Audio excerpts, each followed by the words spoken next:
안녕하세요. 저는 강이연이고요. 작업하는 작가인데 프로젝션 매핑이라는 툴을 쓰고 있는데 굳이 프로젝션 매핑이 국한되는 것 같진 않고요. 좀 환경적인 영상 작업을 하는 작가라고 생각하시는 게 더 맞을 것 같아요.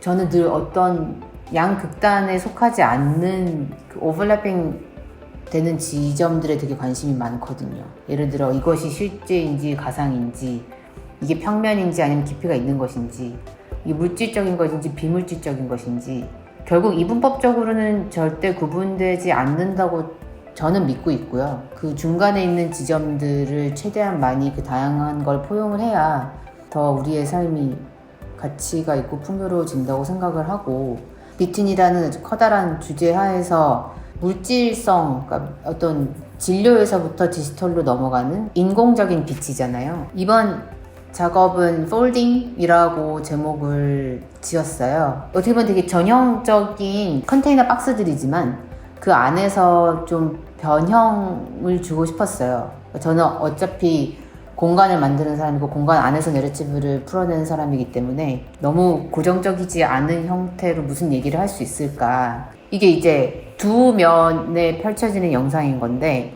좀 비슷해요. 비욘드 더 씬 작업, 폴드, 언폴드 작업, 결국 이어지는 부분들이 있어서, 그러니까 하나의 디멘션이 아니라 우리는 결국 그 표면 너머의 어떤 디멘션인 것 같은 느낌? 퍼포먼스가 나오다가 다시 또 그게 어떤 유기적인 패브릭 같은 그런 느낌으로 이어지기도 하고. 근데 보시다시피 제 작업은 늘 요런 디지털로 렌더링을 한 부분들이랑 이렇게 실제 무용수들이랑 작업을 하는 부분들, 그리고 또 막 디지털에 나오고 실제 무용수들이랑 촬영한 부분들이 늘 섞여 있어요. 그래서 저는 그거에서 되게 재미를 많이 느끼는 것 같아요. 프로젝션 매핑 얘기할 때 많이 드는 예가, 저는 요 트렁플레이를 얘기를 많이 하거든요. 그러니까 시네마틱 내러티브가 아니잖아요. 그래서 저는 그런 시네마틱 내러티브가 아니라 좀 스파시얼한 내러티브라고, 스파시오 템포럴한 내러티브라고 설명을 하는데, 그게 오히려 트렁플레 같은 이런 건축적인 환경에 그림을 그렸던 어떤 역사적인 사례들과 오히려 더 접점이 있는 것 같다는 생각을 해요. 그래서 저는 개인적으로 작업을 할 때 영상을 제작을 하고 뭐 시스템을 구현하는 거에 들이는 시간만큼 굉장히 시간을 많이 쓰는 게 공간을 디자인하는 거거든요. 그거는 어떤 것까지 포함을 하냐면 입구가 어디고 출구가 어디냐까지를 굉장히 고민을 많이 해요. 왜냐면 저는 그 프로시니움하게 무빙 이미지를 만드는 사람이 아니잖아요. 그래서 굉장히 신경을 쓰는 게 관객이 동선이에요. 관객이 동선이고 거기에 맞춰서 내가 어떻게 내러티브를 시작을 해서 끌고 나갈 건지. 예를 들어 천정에서 시작을 해서 벽으로 내려갈 수도 있고, 벽에서 시작해서 바닥으로 갈 수도 있고, 관객들이 한 인첸스로 들어가서 같은 익세트로 나오는지, 아니면은 그거에 특히 더 신경을 많이 썼던 전시가 요 전시였거든요.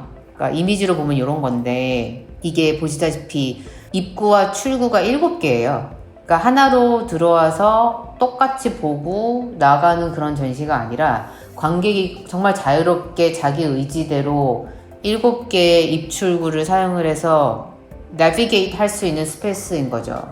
그래서 저는 뭐 크기가 이번 언폴드처럼 다소 뭐 규모가 작은 공간이 되었건 아주 큰 공간이 되었건, 그때마다 가장 신경을 많이 쓰는 부분은 이 공간 하나의 환경을 어떻게 구축할 수 있을지. 결국 저는 시각예술가라고 생각을 하고요. 시각적인 경험이 굉장히 중요한 사람이고, 그 시각적인 어떤 퍼셉션으로부터 이어지는 인지적인 사고를 끌어내려고 하는 사람이기 때문에, 그게 어떤 동선으로 어떤 익스피리언스가 완성이 돼야 관객분들의 사고에까지 닿을 수 있을지, 그게 제일 중요한 것 같아요. 이런 식으로 공간을 만드는 과정이 늘 수반되거든요.